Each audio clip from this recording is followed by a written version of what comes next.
Hello viewers, are you experiencing with the problem ChatGPT something went wrong while generating your image? Sorry about that. In this tutorial, I'll show you how to fix it. So let's see the step. First of all, find your ChatGPT and tap and hold.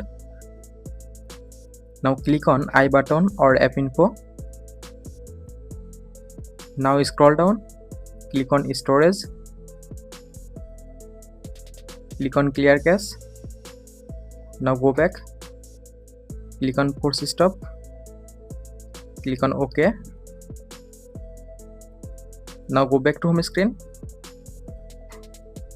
Now go to Play Store. Click on search bar and search ChatGPT.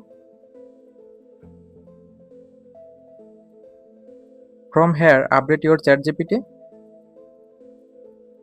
Now go back to home screen. Now check your internet connection is stable.